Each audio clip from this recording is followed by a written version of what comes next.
Hi dear friends, welcome back to my YouTube channel. ഇന്ന് ഞാൻ നിങ്ങൾക്ക് കാണിക്കാൻ പോകുന്ന റെസിപ്പി തീർച്ചയായും നിങ്ങൾക്ക് ഇഷ്ടപ്പെടും. നല്ല ടേസ്റ്റിയാണ്. വളരെ സിമ്പിളായിട്ട് എളുപ്പത്തിൽ നമുക്ക് വീട്ടിൽ തയ്യാറാക്കാം.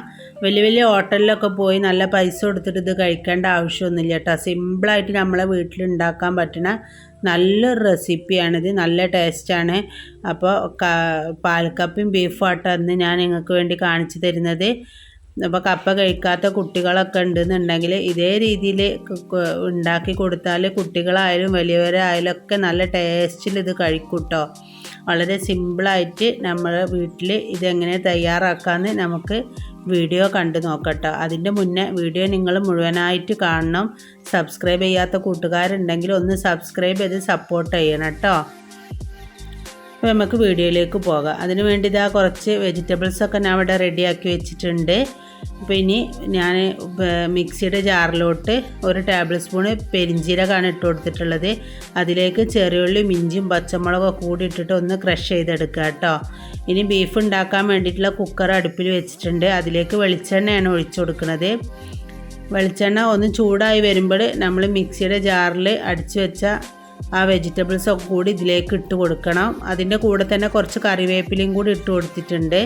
അപ്പോൾ പെരിഞ്ജീരകത്തിൻ്റെ പൗഡർ തീർന്നുകൊണ്ടാണ് ഞാൻ ഈ വെജിറ്റബിൾസിൻ്റെ കൂടെ ഒന്ന് അരച്ചെടുത്തിട്ടുള്ളത്. ഇനി ഇതൊന്ന് നന്നായിട്ടൊന്ന് അതിൻ്റെ പച്ചമണമൊക്കെ മാറി വരുമ്പോൾ നമ്മൾ കട്ട് ചെയ്ത് മാറ്റി വെച്ച 2 സവാള ഉണ്ടായിരുന്നു, അത് ഇതിലേക്ക് ഇട്ട് കൊടുത്തിട്ടുണ്ട്.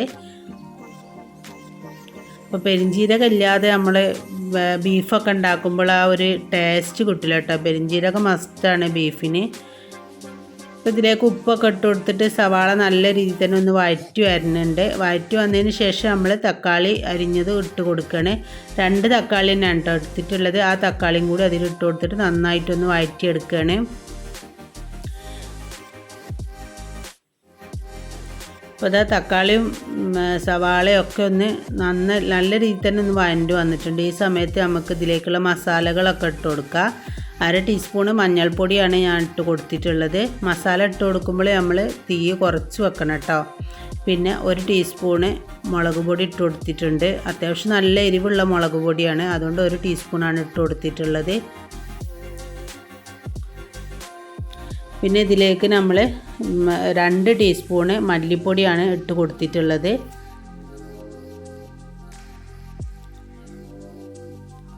ഇതിന് കൂടെ തന്നെ 1/2 ടീസ്പൂണ് ഗരം മസാലയും കൂടി ഇട്ട് കൊടുക്കുന്നുണ്ട്. പിന്നെ നമ്മൾ ഇതിലേക്ക് മീറ്റ് മസാലയും കൂടി ചേർക്കുന്നുണ്ട്.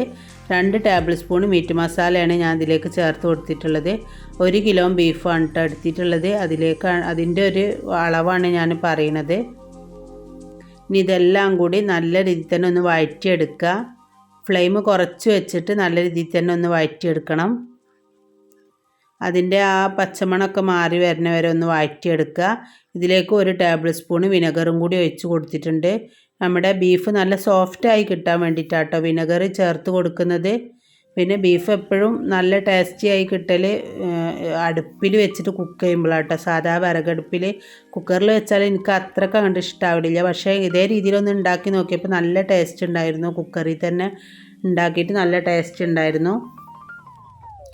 നമ്മൾ മസാല ഒക്കെ വെന്തതിന് ശേഷം നമ്മുടെ ബീഫ് ഇതിലേക്ക് ഇട്ട് കൊടുത്തിട്ടുണ്ട്.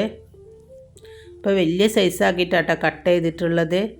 ഇനി ആ കുക്കർ വിസിലടിക്കാൻ വേണ്ടിയിട്ട് മാറ്റി വെച്ചിട്ടുണ്ട്. അപ്പോഴേക്കും നമ്മുടെ പൂളക്കിഴങ്ങൊക്കെ ഉപ്പിട്ടിട്ട് കുക്കറിൽ ഒരു 5 വിസിലടുപ്പിച്ചു കേട്ടോ. അങ്ങനെ നല്ല രീതിയിൽ തന്നെ വെന്ത് വന്നിട്ടുണ്ട്.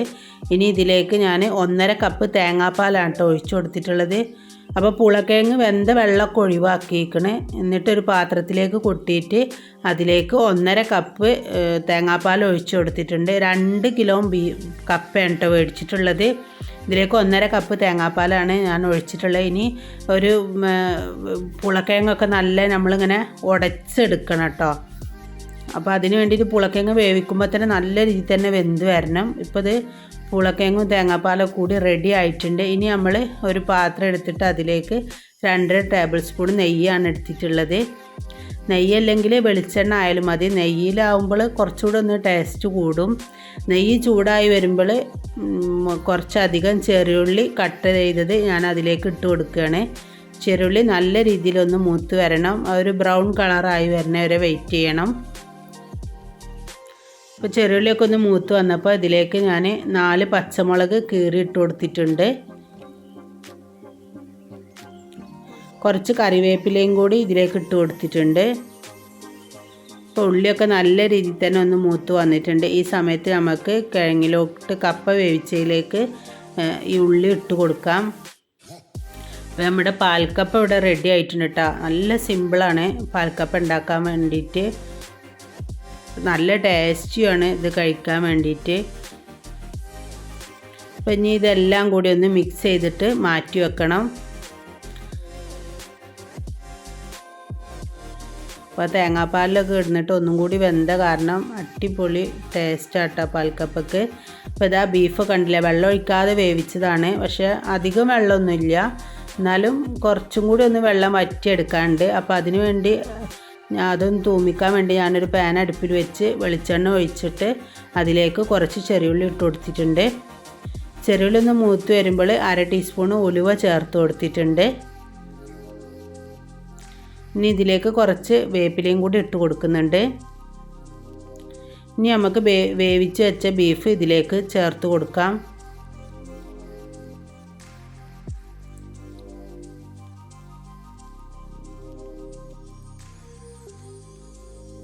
ഇതിലേക്ക് ഞാൻ മല്ലിയിലയും കൂടി ഇട്ട് കൊടുത്തിട്ട് ഇതൊന്ന് വറ്റിച്ചെടുക്കുകയാണ്.